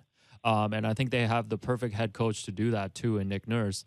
So for me, kind of moving forward, I think that would be my main reason of optimism. Number 4, so the players did exit interviews today, and Fred said, quote, it's time now. This is as much building as we want to do. Basically saying that, this team is as currently constructed, maybe with a few changes, is now ready to win. Like there's no more development rebuilding. Like they got to start taking these next steps. I guess the question for both of you is agree or disagree with Fred. I'll start with you, Daniel. I think I would say disagree. I mean, I look out at the landscape, and there's no team, especially in the East, that you're like, oh, that team is going to absolutely crush the Raptors. Like Miami is the 1 seed. The Raptors hung really tough with Miami and like really hard-fought games that Miami was not taking lightly this year. The Raptors beat Boston. I know it's regular season. The Raptors show that they could at least sort of hang with Philly. I mean, it's not like there's like a juggernaut dynasty out there, but I just don't think that this team yet is like at that level where you're like, okay, this is a serious contender. Now, I don't know, like, they're a bit constrained cap wise, and a lot of it does have to be internal improvement, but I got to think like to get to that next level, it can't just be Scotty and Precious and others, taking an internal jump. Like, I think there have to be a couple real pieces added to the building project to really get there. Yeah, I agree with that because I think all season kind of harped on the idea like the Raptors need a third guard. They need a third guard, right? And I know like want to do the 6-9 thing, but it's like, you need guards to play basketball. I don't. How is that even a controversial statement? It sounds so simple, man. But yeah, I mean, I think that lack of a third guard really hampered them this season. We saw the wear and tear on a guy like Fred, who ultimately couldn't provide in the playoffs because of how banged up he was. And of course, you think about, well, if you had a backup for him, maybe you could cut down his minutes, limit his workload in a sense. Obviously, Gary has some limitations there too. Like, can you get another guy to help him out with that? And so that third guard, absolutely, Daniel. I think we need to see more talent brought to the Raptors. But at the same time, I think for Fred, always also trying to say is that, like, we're not going to rebuild. Like, we're not going to be in that Tampa phase ever again, really, with this specific team. We have a lot of great pieces. And quite frankly, it's on the young guys to continue to improve, just like it's on the veterans to improve. One of the reasons why Fred and Pascal became the leaders that they are today of this team is because they have been those young guys before, and that they have put in the work and achieved great things in their career so far. So you need to see that same kind of level of improvement from Scotty and Precious. When we said this season was house money, that's kind of what we meant. Like, it was house money in terms of expectations. Like, no one's feelings are hurt by losing the series. I think in any case, I think everyone's just like the fans did at the end of the game yesterday, giving them a standing ovation for the season, despite the fact that the Raptors were blown out in pretty emphatic fashion at the end. But, just like being able to show that appreciation. However, now that you have this expectation of winning, then you don't really come through with the excuses of, oh, he didn't really make this play here because he was young, or, oh, he's only started playing basketball 5 years ago, or this and that. Like, no, people are starting to expect results now. And I think this offseason is going to be so key for guys like Precious, guys like Scotty, to really continue to build on their games, but also become very, very reliable to the point where when you come time for the playoffs, Precious had some good moments. It's got to be Precious has a good series, and the same thing for Scotty. So, and it can be as simple. I mean, not as simple as, but like, if you hit on the second round pick, which they sometimes do. Like, I feel like, for example, like if they had Desmond Bane instead of Malachi, I know they have a great draft record, but like that one piece, I think would have really, elevated the floor and ceiling of this group. Like, Herb Jones was taken 10 picks before Toronto. Like, if you have a Herb Jones, like, it doesn't take that much. It's one piece, and you have an already solid core. I think you can really improve. Yeah. Okay. Lastly, for the two of you, so 48-win season, 5th seed. They did fall behind 3-0 in this series, but ultimately a very competitive 6-game first-round series against the Sixers. Like, how would you guys grade the season overall? Like, if you were to give out a letter grade, Daniel, I'll start with you. I'd say B plus. This series, I think, was a little disappointing, and I think there were some downs. I mean, I like to focus on the ups during the season, but there are some stretches of like pretty bad basketball. We had some injuries. All things considered, though, like we've talked about the future, and the game one. Do you guys remember opening night? How bad that was? Like, I actually went, because I do this for a living, like look up people's old tweets. I went and looked at your tweets from opening night, and it was like LMAO, what are they doing? Another tweet, how many fast breaks can they mess up? And another one is not even sure what they're trying to do. You have Svi trying to drive and throwing wild jump passes, getting picked off on inbound passes, over-helping on defense. Like, it was a complete mess. I remember thinking, oh my God, like, I'm going to enjoy watching Scotty's development, but this is going to be such a slog to watch this year. My mind was going back to, like, 20, whatever. Like, you can pick 10 years, 15 years in Raptors history where it was terrible, but it was a lot of fun. There were so many positives, and so yeah, I can't give him an A, but I think it was very largely positive.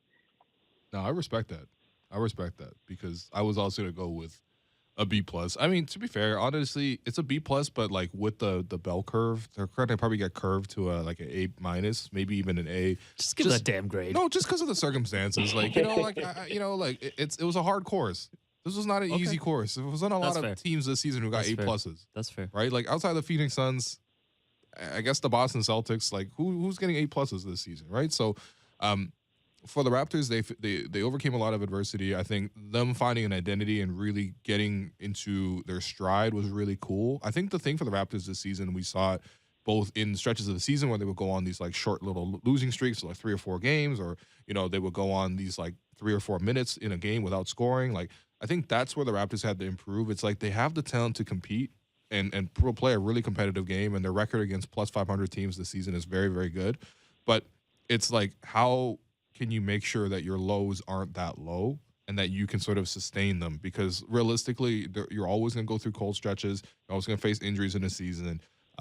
You're not always going to have all your guys playing at their best or even playing at all, but can you make up for that gap and stay steady so that you stay within range? And for, like last night was a perfect example of that. The Raptors kind of like let go of the rope a little bit, and all of a sudden the game was over. Like, can you, instead of giving up a 20-point run, give up a 10-point run, because then you can still compete. And I think that's both big picture and small picture. Yeah, no, I agree with the both of you guys. I think B plus is the correct call, and I think the frustration in this season was, we just saw so recently, the highest level of Raptors basketball, in terms of the 2019 championship season and the 2020 season, and the frustration with this team this year was knowing that that was where they were trying to get to. And in getting there, like, you go through a lot of these bumps where you can look great on a 5-game road trip and then lose back-to-back games at home to Detroit and Orlando before that. And so I think kind of those in-betweens was really frustrating. And we saw it play out in this series as well, like Daniel mentioned. Like, I don't know if we're going back and doing a lot of what-ifs in this series, but there are a lot of clear what-ifs, right? And I think that's just always going to be the case with a young and developing team. But Daniel, always appreciate you joining us, and appreciate your Raptors insight. And we look forward to talking to you again soon. Thanks, man. I love coming on. Thanks for having me. Awesome. All right. It's time for our last break of this week and also of this show. I'm your host, Walu. That's Alex Wong. You're listening to The Raptors Show on Sportsnet 590 The Fan. When we come back, we will have Sportsnet's Alvin Williams, the real Rookie of the Year.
Welcome back to the Raptors Show on Sportsnet 590 The Fan. I'm your host, Will Lou, and I continue to be joined by producer and co-host Alex Wong. We are joined finally on the last segment to wrap up the season by Sportsnet's Alvin Williams. Alvin, how you doing? I'm good. How are you guys? I'm not gonna lie, we're a little down. The season's over, but ultimately we're kind of reflecting back on it a little bit, and it was a really great year. It was a really, really great year, and I think the three of us, we're really happy and really proud that we were able to cover it to this extent. Yeah, I'm with you, man. It was an exciting year on many fronts for me. Me getting an opportunity for the first time, broadcasting, doing color, and watching this team develop over the year, man. It was an exciting year and a promising and a hopeful year for me. Yeah, and we were doing a lot of shout outs earlier, Alvin, and honestly, shout outs to you, man. I know, you've obviously done analysts before, but being in this different role on the broadcast, I feel like you brought a lot of spice to a lot of the games, especially here in these playoffs. In Game 5, I really enjoyed when you said you were going to go change Matisse Thybulle's license plates for him in the parking lot because he wasn't going to be able to drive out of there. He might still need to, man. I'm just saying, he's about to go from playing half the games to all the games now. Yeah, and when the Philly fans were leaving early, you're like, that's why I'm a Toronto man,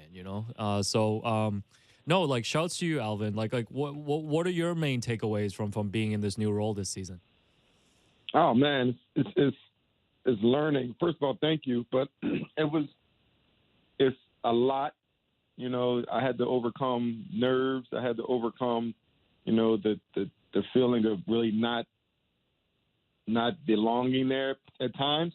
But it was one of those things where since I played, I haven't had something that I got excited for and nervous for and anxious before. It was like a feeling before a game. So it was really cool to have that feeling again. It was really cool to work with Matt Devlin, and he helped me out tremendously, and so many other people. So, like I said, it was a great, and most importantly, it was being back in Toronto. And I'm not just saying that just, to blow smoke. I really, really, truly enjoyed being in Toronto, being a part of that crowd, being a part of that community and the whole organization. So I've had a great time, and I'm looking forward to the next few years in that role. Yeah, and the other thing I wanted to ask too, because we came in here and we were talking about how whenever a Raptors season ends, it's a bit of a downer, and you've obviously been in those high stakes environments of being in a playoff series. I'm thinking about the one that I think about is the 2001 Raptors Sixers series that went to 7 games. What's it like for a player after that buzzer sounds, the season's over, you're obviously disappointed. How long does it take? How long did it take for you to just kind of decompress and just not think about basketball? Man, never. I don't think that ever happened. Once we lost that game, and for me personally, I was getting a chance to play against the Sixers, playing against the AI, and playing in front of your family, and not really getting many minutes the year before. It was something I didn't want that to end. And I just remember coming back home, walking through the malls, and fans were heckling, and Philadelphia fans being Philadelphia fans, and it was just. And so I never really got over that. And now the times that the Raptors are still playing the Sixers, I always go back to that moment. But I was so happy, in 2019 when the Raptors beat the Sixers. So, you never get over it, I don't think. I mean, at least I didn't, because that was an opportunity of a lifetime for me, and I never got a chance like that again in my career. So I guess I don't think you ever get over it, but that's part of it. That's true, and it's funny because my original question was how quickly do some players go on vacation when the season's done? Let's say you're on the team. Obviously, the Raptors losing last night, getting eliminated in Game 6. You come in Friday, you do the locker clean out, you do the media. Are there players who are on the flight that night or that day, essentially the day after? Because I was wondering about it. I was like, it's so hard to be so in it for so long and commit so much time and physical energy to this, and then some people just have that ability to sort of flip that switch. In your career, did you kind of encounter and in the season people just make plans and just get out of there? Well, if you're winning, I guess it's a different look. I mean, I've been on teams where you start looking at that calendar when you're losing and you're not going to make the playoffs. The next thing's smoking. You can't wait till that season ends. But I think when you're in that situation, I think everyone's different. When you have to decompress or you have to find a way to to make yourself feel better or whatever it is. If it's a vacation, if it's going home to your family, if it's just sitting back in the city for a little bit and just walking around and just get some time off, because it is a grind. And it's one of those things where when you do lose, you get a chance to heal up a little bit. You get a chance to just relax and breathe. So it depends who the individual is. Like I said, for me, I never really had that. It was always the mode where you had to be ready for the next year. And I think I paid the price because I didn't take much time off and let my body heal up. Because I always felt like I had to prove something the next year and be ready for a draft pick or a trade or a free agent, whatever the case may be. So I never really got a chance to really, truly relax. I did go on vacation, but mentally I was still there trying to figure out if I was going to have a spot the next year. Yeah, and what is it about? I wanted to ask you about this, Alvin, in terms of vacations, because like people always joke when teams are done, it's 1, 2, 3 Cancun, or see you in Cancun, and like we saw, like LeBron's actually in Cancun right now. Is there like just one resort in Cancun where all these NBA players go to? Like, is that the go-to like vacation spot for you guys? You know what's crazy? So Cancun, when I was playing, it was very popular. Like the Memorial Day weekend. Like it was like a Memorial Day weekend where people would go like to either Miami or Cancun. And Cancun became a really, really popular place for NBA players. Like they would go there. And the Memorial Day weekend, that's like the end of May. And I think that's where it comes from. And I look at the guys like Kenny Smith and Charles Barkley. That was around that time, around that time in the early 2000s, late 1990s, where Cancun was the place to be during that Memorial Day and during that vacation. So I'm sure it just became popular, and that's always stayed with it, because Cancun is the place you say, like 1, 2, 3 Cancun. So that's the history behind my understanding of Cancun, but I don't think it's one resort. I think it's expanded a little bit more since those days. Well, Alex is going to Cancun. Yeah, I actually booked a vacation to Cancun for Alex July, really which said is hilarious. 1, 2, 3 Cancun as a media member. I'm expecting to run into the entire Raptors roster there. That's my hope.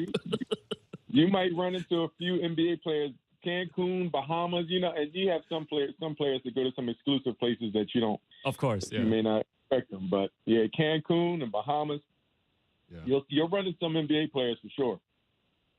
All right, well, back to the basketball side of it, and we've been thinking so much about the Sixers over the course of the series because obviously the Raptors just played them, and I'm curious too because obviously they're advancing forward into the next round. Like, is there something you saw from Philly this year, especially in this series, that made you think, wow, maybe they can reach that, like, let's obviously narratives flip game to game, but we do see that at their peak they can be a really, really good club offensively. Is there something you saw from the Sixers that made you think they can get past the Heat, or even if they get past whoever comes out between the Bucks and the Celtics, and maybe even go to the finals with this team? I mean, they're one of the teams where it's still hopeful. You want to see the old James Harden, and I won't say the old James Harden, but you say the Houston James Harden. You want to see Joel Embiid dominant all the time, and if those things come together like the Sixers planned when they made that trade, then they could be dangerous. I believe Joel Embiid is a much different player than we've seen in the past. I think he's hungry. I feel like he has an understanding of what it's going to take. He faced a gang of defenses this series and still came out on top. So he's the guy that can lead the charge. Now, emotionally, can he do it? And psychologically, can he do it as a leader? That remains to be seen. But for his game, he definitely can really take the bulk of that offense. And then James Harden, I guess if he can get back and playing consistent basketball, where he's a force with that basketball, trying to score and having that balance. And then the others, Maxey did a great job. Tobias Harris did a very good job at times.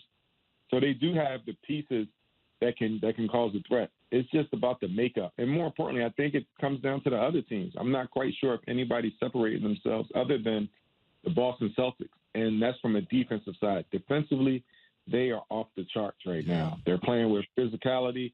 They're playing with intention. They're playing with a true game plan. And they have two stars that can really step up on the offensive side. So Boston looks really good, but I'm also interested in Miami and Milwaukee. So I just don't know.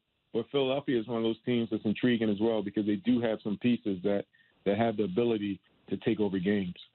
Yeah, no doubt. And as much as it pains me to say this, like, I think the Celtics are like a model in which you do want to build towards. Like, there's a lot of things that they're doing well on that front in that organization that I think the Raptors can try to look to replicate. And I think especially with the type of athletes the Raptors have, I think you can see the similarities in how they want to guard sometimes. But the difference with the Celtics is like they're so consistent. They're always there. They're nailing every switch. They're not, they're helping when they need to help. They're not overhelping when they don't need to overhelp. And I think those are things for the Raptors as they continue to improve. Like that's something that, not even a model, but something of a guiding light, really, to try to go towards.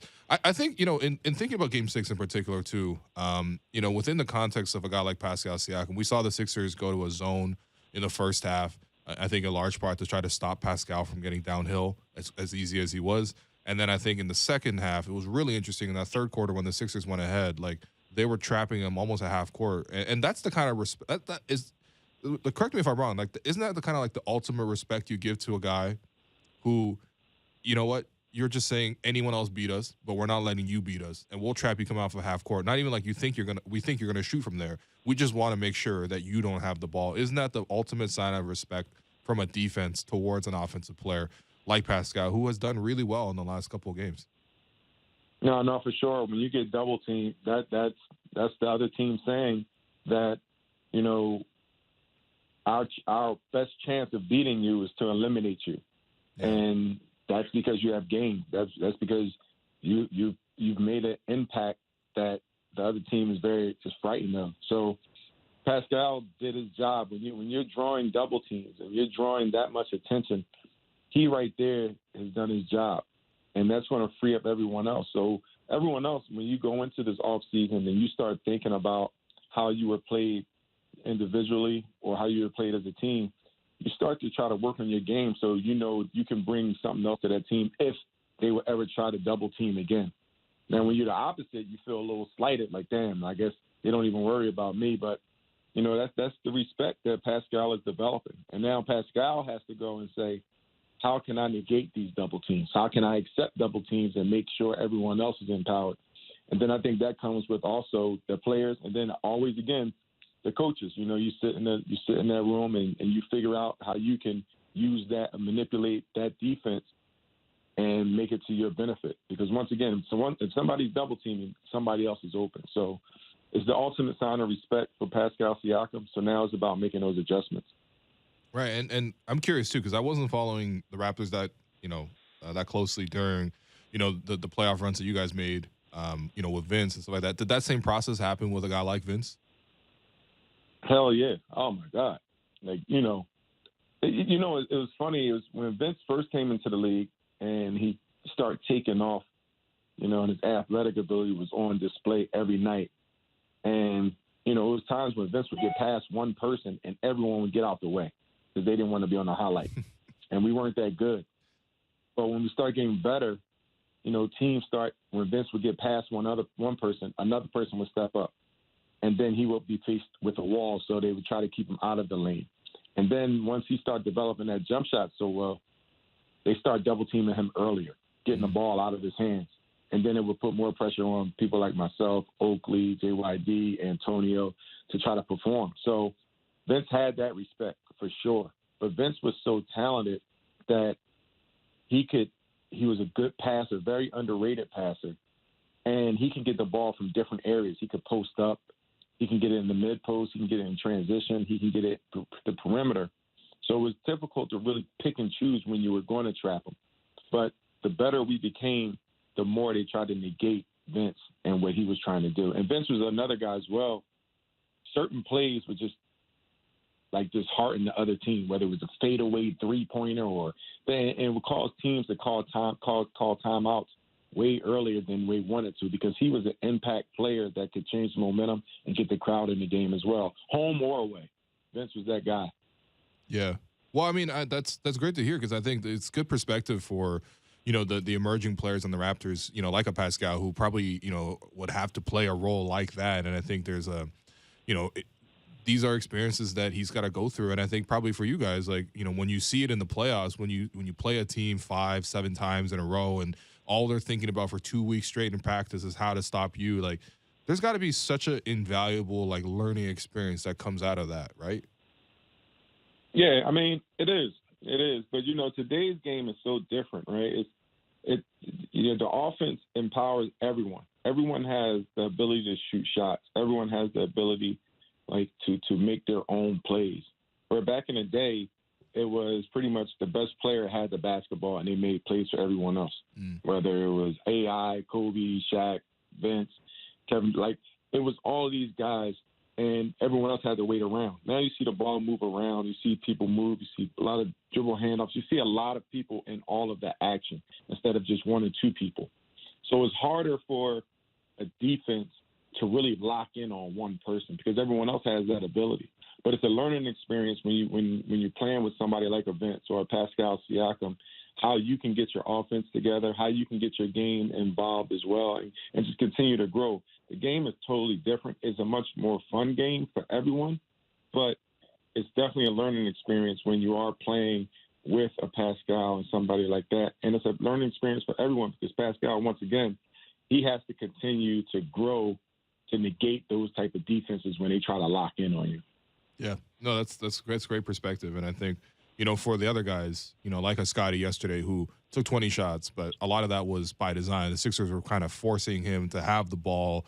Joel was kind of sagging off of him and daring him to shoot and all that stuff. And same thing with Precious, for those guys, you got to, take a game like that in Game 6, and try to, improve in ways which, if that happens to you again, they can burn them.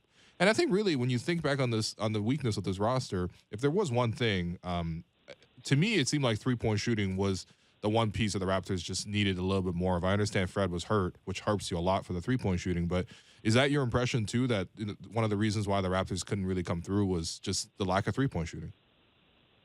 I mean, that's always the key. I mean, that's part of the game, especially today, the three-point shooter, spacing the floor. When you have that, it's harder to double team. It's harder to pack it in. So, every team would want more three-point shooting. But, I think it's to say the one thing that's disappointing. I really believe this team overachieved when you think about where they started and the expectations. It was a lot of uncertainty. And for Nick Nurse to figure out how he can use this roster, it went for the small lineup to a larger lineup. And then, the minutes weren't distributed evenly. It was 5 guys, 6 guys playing a bulk of the minutes. And that really took the team into a different direction when you had your best players on the floor. So the team went in a lot of different directions. You could tell they were trying to figure out the best way to go about getting the most production and through the injury and through the COVID protocol. So I think this team actually, man, along with, to your point, everyone needs more three-point shooting. But I think what this team has developed, it's seeing you have guys that can make plays. I like what a Chris Boucher brings to the table. When you have someone like that coming off the bench and can provide that spark, and then you have a Gary Trent Jr. who's developing, and Scotty who's doing his thing, and Pascal and OG. I think everyone, to me, this is one of the few years I've seen everyone on the team who got an opportunity to play improve throughout the year. Precious Achiuwa, unbelievably, what he's done, right? From his decision-making to his confidence. So, I just take my hat off to this entire team. Everyone who got in the game got a chance to play and show what they can do. And I think that's a bright future. Yeah, awesome. Listen, Alvin, really appreciate you making time throughout the season for us, and hope you get some time off as well here in the off season. And always appreciate your insight. And I'll see you in Cancun soon. Hopefully. Thanks for having me, guys. It's been a pleasure. Appreciate you, Alvin. Have a wonderful weekend. Take care. Alvin Williams. Honestly, man, I know that it's not just us gassing a former or like a fellow employee or us gassing a former Raptor legend. It's it was really cool seeing you just even hearing Alvin speak to the challenges of broadcasting and getting put in a new role and sort of expectation and sort of feeling nerves. Mm-hmm. First off, as anyone will tell you, when you you're doing something great when you feel really nervous right before that challenge, right? I think that's you growing, and that's you sensing that you have all these expectations, and for him to meet those this year was really cool. And honestly, I'm not going to relate to Alvin, obviously as a former NBA player and all that stuff, but I can relate to him in that experience as a newer broadcaster and sort of having to improve and coming from like a quote unquote untraditional skill set, not going through the media schools and programs and all that stuff. And, honestly, I guess I ran out of time to say this to Alvin, but just like, show your personality. The more and more it comes through, I think everyone loves seeing that side.